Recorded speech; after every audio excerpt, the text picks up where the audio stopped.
Mettiamo tutto in scena. Diamo le fronte in sartoria, per favore. 1, 2, 3, 4, 5, 6, poi ti muovi. Vai. Motore. Azione. Alza un pochino la testa. Stai indietro all'inizio. Adesso guarda in alto lassù. Avanzi verso di me. Guarda sempre la mia mano.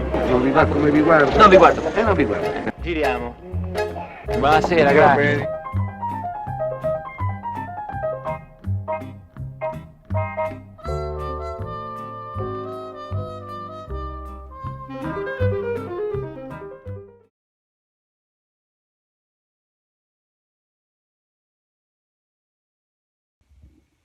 Salve a tutti, mi chiamo Isabel Caillot, sono una costumista, sono membro della ASC, l'Associazione Scenografi Costumisti e Redattori Italiana, e sono qui per l'iniziativa Fare Cinema del Ministero degli Esteri per raccontarvi qualcosa del mio lavoro. Spero di essere interessante un pochino e di svelarvi qualche retroscena ancora per voi un po' sconosciuto.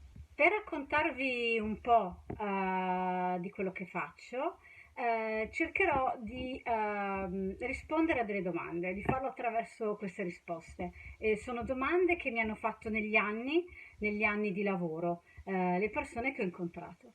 Quindi la prima domanda alla quale vorrei rispondere, che mi sembra efficace come premessa, è questa. È la differenza che c'è tra uno stilista di moda e un costumista. È una differenza importante, ma al tempo stesso esistono, non lo nego, molte similitudini, per cui questa confusione è piuttosto comprensibile.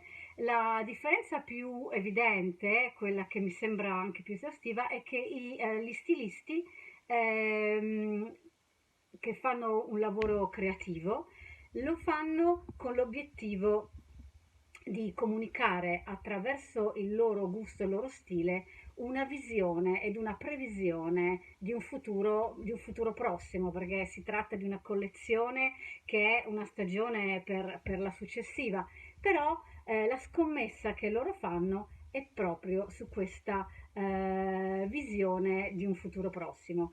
Il lavoro della costumista invece non è mai volto innanzitutto a vendere e poi si tratta di un lavoro di gruppo, un lavoro creativo che ha lo scopo di produrre un oggetto artistico che è un film o una serie televisiva o un video d'arte. Ci sono tanti luoghi in cui questo si espleta, però diciamo che la costumista non promulga, non comunica un proprio stile, ma sposa quello della storia, quello necessario a raccontare in maniera più efficace la storia, e la mediazione, quindi l'interpretazione, sarà quella del regista soprattutto.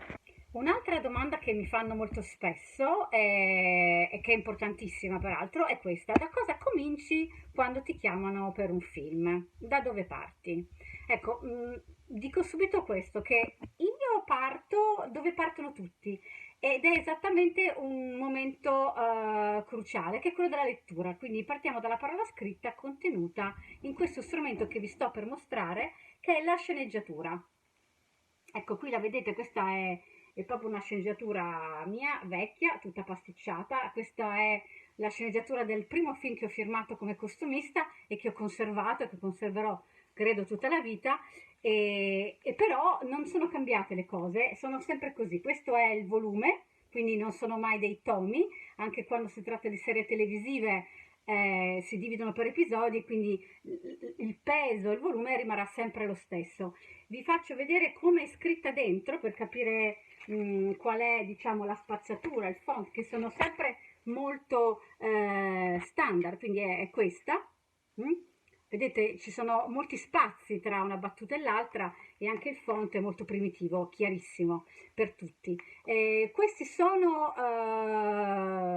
è la modalità ed è il nostro strumento di comunicazione, sia in fase di preparazione. Tutto nasce e transita da questo studio, e quando saremo sul set arriveremo al punto di dare i numeri, semplicemente i numeri delle scene, il cui contenuto noi lo conosceremo così bene da poter sintetizzarlo con un numero.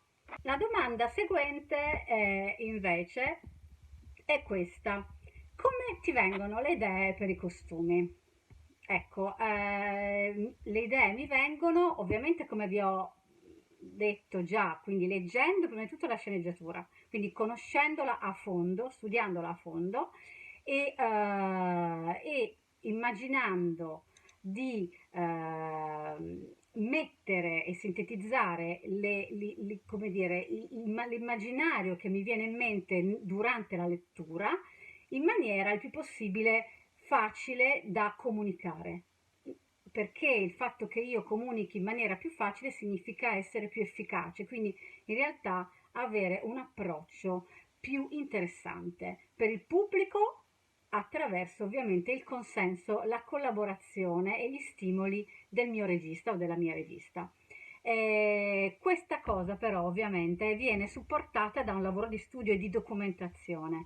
La documentazione è fondamentale e ora vi mostro, così come vi ho un po' mostrato velocemente cos'è una sceneggiatura, vi mostro cos'è invece in linea di massima il lavoro di documentazione che sta dietro a un film. Ecco, questo è un volume composto da me sulla documentazione di un film che poi non si è mai realizzato e quindi non svelo nessun segreto, e che è composto, era sulla vita di Maria Callas, e si è composto così. Sono tantissime foto, immagini che raccontano la sua vita, sia quella ovviamente pubblica che quella privata. Sono ben 2 volumi più o meno equivalenti. Ecco, questo è l'altro, vi faccio vedere. Ecco, questo invece è un po' il volume che io avevo composto per raccontare la vita, anche un po' l'ambientazione storica, e queste sono delle fotografie che si riferiscono soprattutto al foyer della Scala, cioè al pubblico delle prime. E questa era lei, non so se riuscite a vederla, che partecipava proprio a una di queste prime in qualità di spettatrice. Quindi questo è il lavoro che non è, insomma, non è piccolo, è un lavoro importante che ci serve sia nel caso di un film ambientato in un tempo non vicinissimo a noi che per un film contemporaneo. Un'altra domanda importante è quella che mi è stata fatta per svelare un po' le fonti, e quindi è questa: dove trovi i costumi? Ecco, allora i costumi si trovano in vari posti, si va in vari luoghi. Quello che menzionerò per primo è quello che mi sta più a cuore, perché sono i luoghi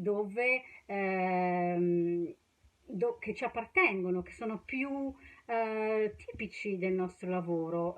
Sono i luoghi dove incontriamo colleghi che vengono da tutto il mondo e dove si parlano altre lingue oltre l'italiano, e sono le sartorie cineteatrali, che sono anche un'eccellenza del nostro Made in Italy. Questo è importante sottolinearlo. Sono luoghi dove, divisi per epoche, si trovano interi magazzini di abiti che raccontano tutta la storia del costume. Oltre alle sartorie che vi ho descritto, poi la strategia di approvvigionamento, diciamo così, di preparazione di un film ci porta a frequentare anche altri posti, anche una delle possibilità che abbiamo è quella di fare semplicemente shopping come tutti, quindi di frequentare anche centri commerciali, quindi di andare nella grande distribuzione, oppure di rivolgersi anche a negozi più ristretti, i negozi dell'usato, che a noi piacciono forse un po' di più, dell'usato, come si definiscono adesso in maniera più accattivante, del vintage, che a volte non bastano, per cui possiamo estendere a una ricerca presso grossisti dell'usato, quindi ci spostiamo verso Prato, verso Ercolano, che sono delle centrali importanti da questo punto di vista. E poi ci sono anche altre possibilità date, per esempio, e questo è una cosa che ci piace tantissimo, la possibilità di disegnare e di affidare i nostri bozzetti alle mani magiche e sempre delle eccellenze che noi abbiamo ancora in Italia, che sono le mani delle sarte che lavorano con noi. E quindi estendere tutta questo lavoro a più fonti che tutte insieme comporranno quello che noi chiamiamo il repertorio, quindi il repertorio del film a cui stiamo lavorando. Ecco, dopo aver raccolto, messo insieme questo repertorio, è il momento di farsi l'ultima domanda cruciale, che non mi hanno mai fatto, a dire la verità. Questa la faccio a me stessa, la faccio ogni volta che lavoro, ogni volta che faccio un film o altro, che è esattamente questa: come questi vestiti diventano costumi. Ecco, tutti questi vestiti, che sono anche tantissimi, si trasformano in costumi quando incontrano gli attori. Prima di quel momento non possiamo parlare di costumi, e il rito di passaggio, che io chiamo fondamentale, e che è un rito di passaggio definito dalla prova costume. La prova costume è un momento in cui un gruppo di persone, composto dalla sottoscritta, dai miei collaboratori, ma poi che deve essere fatta in presenza del regista, perché a quel punto lui può assistere, ma ovviamente deve intervenire insieme agli attori nella definizione precisa e approfondita dei personaggi. Sarà quindi lui anche un po' a dirigere questo momento, questo rituale. Insieme a noi ci sono altre due figure fondamentali, che sono destinate anche a cambiare, se necessario, un po' anche la fisionomia degli attori, a modificarne l'apparenza anche in modo radicale in qualche caso. E queste due figure sono quella del parrucchiere e del truccatore del film, che da quel momento in poi entreranno in scena e ci accompagneranno ovviamente tutti i giorni del set, che comincerà poco dopo questo momento di prova costume. Terminata questa parte che noi chiamiamo la preparazione di un film, che definiamo preparazione, finite quindi la maggior parte delle prove costume, siamo normalmente all'indomani dell'inizio delle riprese, cioè di quella parte squisitamente cinematografica che si chiama set. A questo punto cambiano molte cose, ma cambia lo scenario e cambia il fatto che cominciamo un periodo di grandissima convivenza con moltissime persone che fino a questo momento non abbiamo avuto modo di incontrare. Quando cominciano le riprese, noi conosciamo tutti gli altri membri della troupe, della truppa, direi, perché vorrei raccontarvi, sperando di divertirvi, questa parte, descrivendola un po' come un momento molto simile all'inizio di un servizio militare. Il servizio militare pacifico, perché è così, ma per modalità, per orari e in un certo senso anche per una certa fatica fisica, assomiglia un po' a quello che si fa nel caso del servizio militare. Molto del nostro gergo professionale, il nostro lessico professionale è mutuato dal gergo militare. Infatti la troupe appunto è una truppa, siamo anche divisi in squadre e in reparti. Abbiamo un importante luogo di aggregazione e di lavoro, che si chiama campo base, che è il parcheggio, per semplificare, dove tutti i mezzi del cinema sono radunati e quindi parcheggiati tutti insieme. Questo lavorare in uffici, per semplificazione li potremmo definire così, che però sono organizzati su quattro ruote, quindi su dei mezzi che sono o dei camion, come nel mio caso, nel caso dei costumi, o dei camerini montati su camper invece, per quanto riguarda attori e reparto di trucco e di acconciatura, per esempio, anche. Eh, quindi i nostri luoghi di lavoro diventano a tutti gli effetti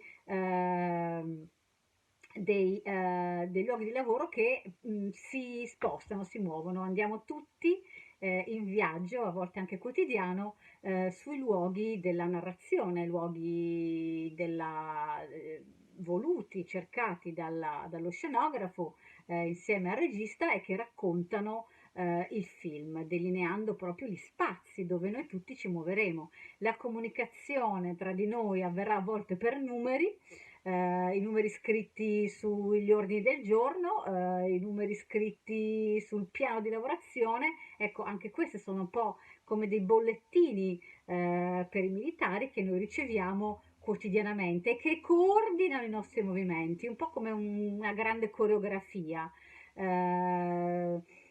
Quindi noi, quello che mi piacerebbe che voi ricordaste di questa piccola conversazione, diciamo così, con il cinema, è che noi siamo una forma d'arte, però siamo anche una forma d'arte nomade e questo ci distingue moltissimo da altre forme di espressione artistica ed è quella che personalmente mi ha appassionato tantissimo. Io ho studiato sociologia, sono una storica della moda, ma sono anche una sociologa mancata e questo aspetto di,